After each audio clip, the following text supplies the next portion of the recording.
The Ramaciotti Foundations have played a vital role in the world-renowned discoveries of the 2012 Ramaciotti Medalist, Professor Kathryn North.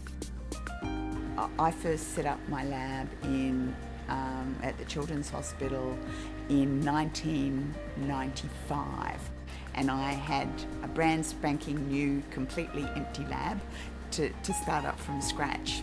And it was actually an investment from the Ramaciotti Foundation that brought me some of my first major pieces of equipment for the work that we started doing in muscular dystrophies.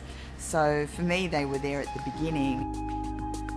Professor North's research focuses on inherited neurological disorders, including muscular dystrophies. What these disorders all have in common is that they result in muscle weakness. And so we're caring for little kids, some of whom might die in the newborn period from failure of their muscles of breathing. Other kids lose their ability to walk as they get older and they get weaker and their muscles waste away. So we look after over 1,000 kids with a range of these muscle diseases, and very much our research focus is into looking at the causes, identifying the mechanisms of weakness, and then developing the best therapies possible. The burden of inherited muscular diseases is immense. In terms of the cost burden to the community, there was a recent study that demonstrated that the cost of neuromuscular disorders is greater than that of cancer or multiple sclerosis. The cost and runs into billions of dollars per year. Professor North trained as a paediatrician, so her work has a very practical emphasis. I think the ultimate goal for any doctor or for anyone involved in medical research is to achieve better outcomes for the patients that we look after. So really every question we're asking and that we're testing in either our clinical or laboratory-based research is how can we get a better treatment and how can we manage our patients better. Professor North's groundbreaking work has had life-changing effects on young people suffering Duchenne muscular dystrophy. Without treatment, these young men usually die in their late teens or early 20s from failure of their breathing, from respiratory failure.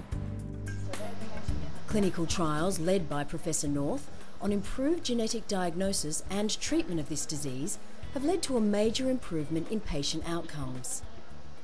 The lifespan of young men with Duchenne muscular dystrophy is now 15 to 20 years longer. So that's dramatic. Professor North is also known worldwide for discovering a gene called alpha-actinin 3, known as the athlete's gene.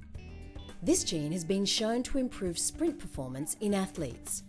But significantly, it's likely to emerge as an important risk factor in diabetes, obesity, and some muscle diseases. That started back in the late mid-90s as a serendipitous observation that didn't make sense. And here we are 15 years later almost, really drilling down into the molecular mechanism and looking at its public health and disease impact. And to me, it's actually that very long journey and all of the challenges and all of the things you have to learn across the way that has been, to me, my career highlight. The 2012 Ramaciotti Medal officially acknowledges the wonderful contribution Professor North has made to scientific research and improved patient care. Such an honour to receive a medal that is voted and judged by your peers.